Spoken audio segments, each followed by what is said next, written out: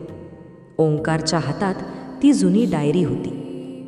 समोर उभ्या असलेल्या व्यक्तीकडे पाहून त्याच्या डोळ्यात संताप आणि दुःख दाटून आलं. ओंकारने थरथरत्या आवाजात विचारलं, काका, हे सगळं खरं आहे ना? तो माणूस काहीच बोलला नाही. जानकीच्या चेहऱ्यावर भीती होती. ओंकारची जन्मदात्री आई मात्र पुढे आली. ती म्हणाली, हो ओंकार, हाच तो माणूस ज्याच्यापासून मी तुला इतकी वर्ष लपवलं. मंदिरातील घंटा अचानक वाजली. टन टन. त्या व्यक्तीने शेवटी मान खाली घातली. हो, मी चूक केली.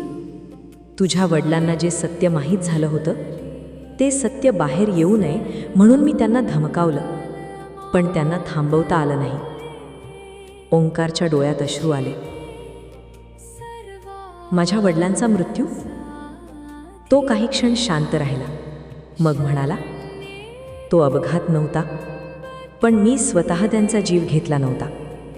माझ्या लोकांनी केलेल्या कटामुळे तो अपघात घडला आणि त्यानंतर मी तुझ्या आईलाही धमकावलं. ओंकारच्या आईने डोळे मिटले. म्हणूनच मला माझ्या मुलाला सोडावं लागलं.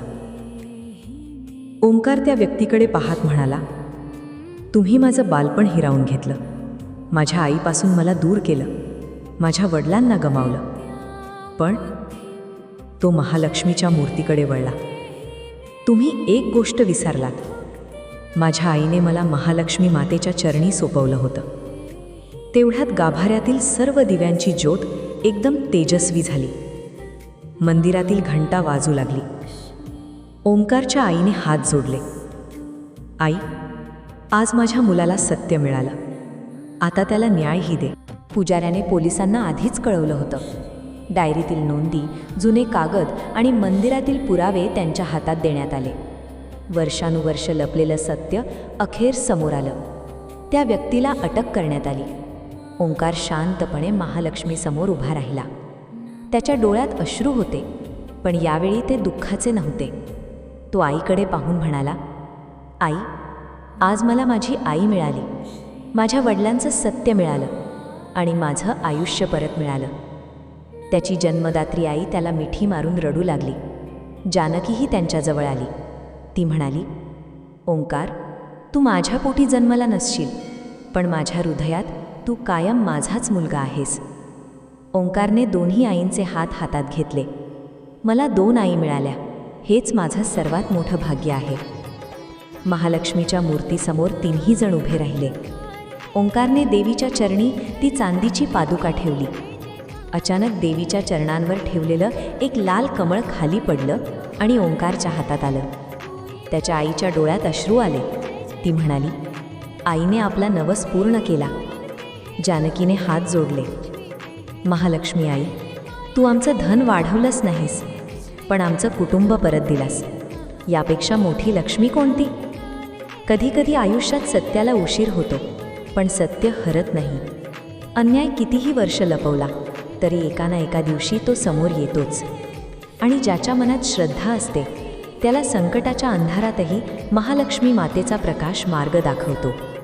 म्हणून या श्रावणात महालक्ष्मी मातेकडे धनदौलत मागण्याआधी एकच मागा, आई, माझ्या घरात प्रेम राहू दे. माझ्या कुटुंबावर तुझी कृपा राहू दे. संकटात धैर्य दे आणि चुकीच्या मार्गापासून आम्हाला वाचव. श्री महालक्ष्मी मातेला नमः.